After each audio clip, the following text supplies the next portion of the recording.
Hey guys, what is up? Welcome to the Daily Duelist, your daily source for all of your Yu-Gi-Oh needs. Today was actually quite a big day in regards to Yu-Gi-Oh news. Usually it's a lot more quiet, Konami doesn't reveal that much on a daily basis, aside from at the end of box reveals, but we got quite a bit of news today to go through, so sit tight, have a cup of tea, cup of coffee, whatever you need, whatever you prefer, and listen in and enjoy. Firstly, the first reveal of the day was a VJUMP promo in the OCG being Adularia of Moonlit Water. This means we don't know when we're getting it in TCG, but it's a pretty cool card, and I can't wait to see it come over and get imported here. So it's a level 5 water spellcaster effect monster with 1000 attack and 1000 defense. It can be only special summoned through its own effect once per turn, and can only use its third effect once per turn. If you control a face-up spawn trap card in your spawn trap zone, you can special summon this card from your hand.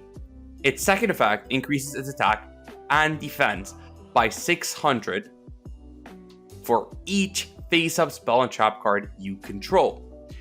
And its third effect, which is the most powerful effect and is kind of exciting, is that it can send 2 face-up cards from your spawn trap zone to the graveyard to send 1 level 4 or lower monster from your deck to the graveyard.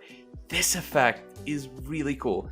This card actually has really cool synergy with the Adventurer deck, which of course is ever present within TCG. Of course, one of the more apparent bits of synergy with this card and the Adventurer deck is of course the Adventurer deck can easily get 2 face-up cards in this block trap zone by just activating Rite of Aramesir. Rite of Aramesir of course puts Faithful Adventure in the spell and trap zone, and also Faithful Adventure can search Draco back, which is the equip spell. You can equip it to your token, and then you can send it with the Adularia.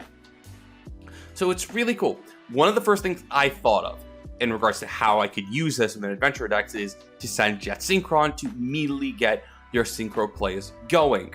Being able to make a level 6 Synchro isn't that relevant, but of course just being able to make Hulk that easily without having to commit too many resources, having an extra monster still on the board, keeping the token, for example, it's really cool. I really like this card.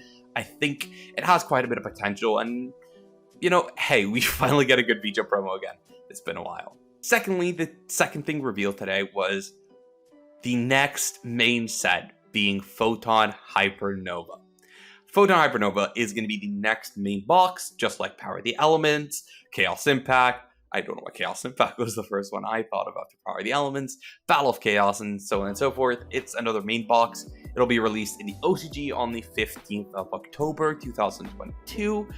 I'm personally quite excited. I've always liked the Photon deck. I think there's a lot of cool things in the deck. It's missing just a few cards, so maybe this will be the box. I'll finally push them to meta relevance. I'm personally very excited to see what Photon can do with the new cards that will get probably revealed. I'm assuming it's gonna have Photon cards considering it's called Photon Supernova, but hey, you know, maybe I should, you know, level it down a bit, you know, lower down my excitement levels, but I'm really excited, honestly. I think the deck is really cool. Photon Orbital is one of the coolest cards, being able to equip itself from your hand to search any Photon card. It's super sick. I love it, personally. So I can't wait for the set to be released. Now, the final bit of news today comes from Konami Europe, where they officially announced the European Championships taking place on July 23rd to 24th in Ghent, Belgium. But they actually didn't. This is actually extremely funny. They immediately, moments after the press release was sent out, and an article was published on Konami.com saying that yes, the European Championships are taking place in Ghent on those dates. Konami would announce on Europe that no, they just messed up. They would release a press statement on Twitter saying, "Dear Duelists, we are aware that an article has been published on the Konami.com website with details of the July 23rd to 24th European Championship event. Please be aware this is not the confirmed dates of the event, and the article has been incorrectly published. We will share confirmed dates/locations as soon as we probably can.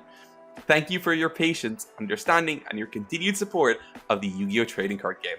Kind regards, Konami Europe team." Now, I'm not sure when this has ever happened before, honestly. I don't think Konami have ever just moments after the main announcement just went, you know what, we messed up, we're holding our hands, this is not actually happening.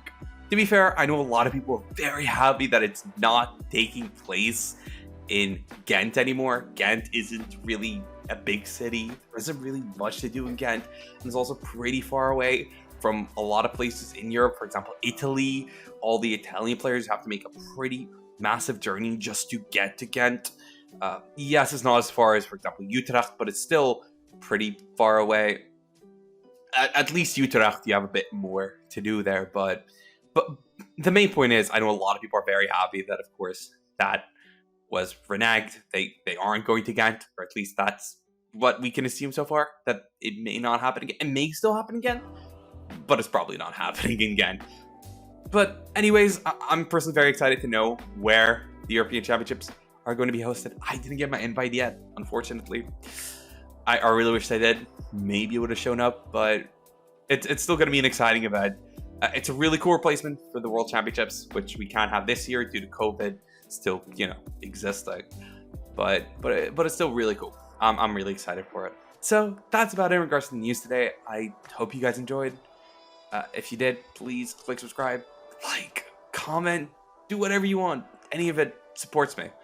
So please do it.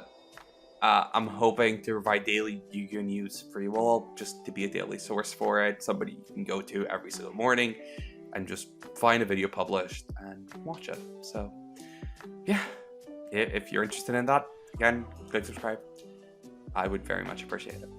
Thank you so much.